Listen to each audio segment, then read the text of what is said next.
Presentasi ini membahas optimalisasi pencahayaan melalui integrasi cahaya alami dan cahaya buatan di lingkungan kampus. Materi yang disampaikan mencakup hasil simulasi pencahayaan, data elektrifikasi, serta tahapan praktis dalam merancang dan menerapkan sistem pencahayaan yang efektif.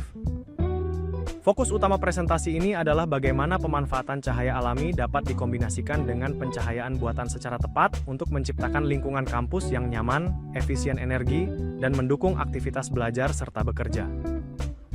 Melalui pendekatan ini, diharapkan pencahayaan tidak hanya berfungsi sebagai penerangan, tetapi juga mampu meningkatkan kenyamanan visual, konsentrasi, dan produktivitas civitas akademika.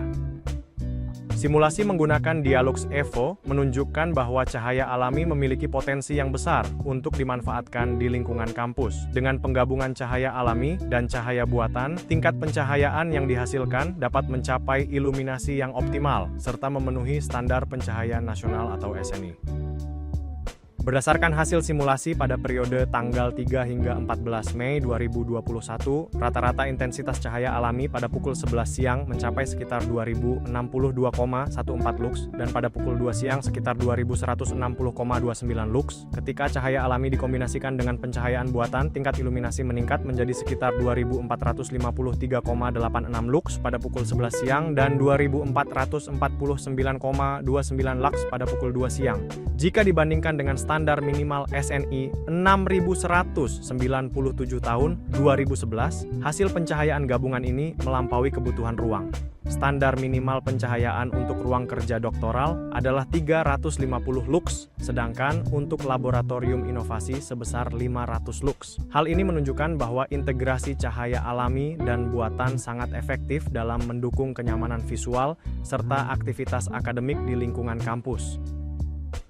Pada slide ini ditampilkan data elektrifikasi lampu di Indonesia yang menggambarkan pola penggunaan teknologi pencahayaan secara nasional. Dari data tersebut dapat kita lihat bahwa lampu LED mendominasi penggunaan pencahayaan di Indonesia. Dominasi ini terjadi karena LED memiliki tingkat efisiensi energi yang jauh lebih tinggi dibandingkan jenis lampu lainnya, serta umur pakai yang lebih panjang sehingga lebih ekonomis dalam jangka panjang. Berdasarkan data yang ditampilkan, sekitar 50 hingga 52% dari total unit lampu terpasang di Indonesia merupakan lampu LED. Posisi kedua ditempati oleh lampu CFL atau fluoresen dengan persentase sekitar 40%, sementara sisanya merupakan jenis lampu lain dengan proporsi yang relatif kecil. Kondisi ini menunjukkan bahwa transisi dari lampu konvensional menuju teknologi pencahayaan yang lebih efisien sudah berlangsung, meskipun masih terdapat ruang untuk peningkatan penggunaan LED secara lebih merata. Sebagian besar lampu LED yang digunakan memiliki daya rendah, yaitu antara 1 hingga 10 watt, namun tetap mampu menghasilkan tingkat pencahayaan yang memadai untuk berbagai aktivitas.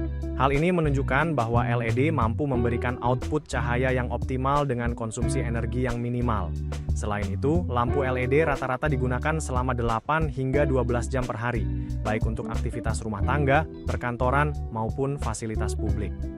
Dengan karakteristik tersebut, lampu LED dinilai sangat sesuai untuk mendukung aktivitas dari siang hingga malam hari, terutama ketika dikombinasikan dengan pemanfaatan cahaya alami. Secara keseluruhan, data ini menegaskan bahwa lampu LED merupakan solusi pencahayaan yang paling efisien, adaptif, dan berkelanjutan di Indonesia saat ini, serta memiliki peran penting dalam upaya penghematan energi dan pengurangan beban listrik nasional.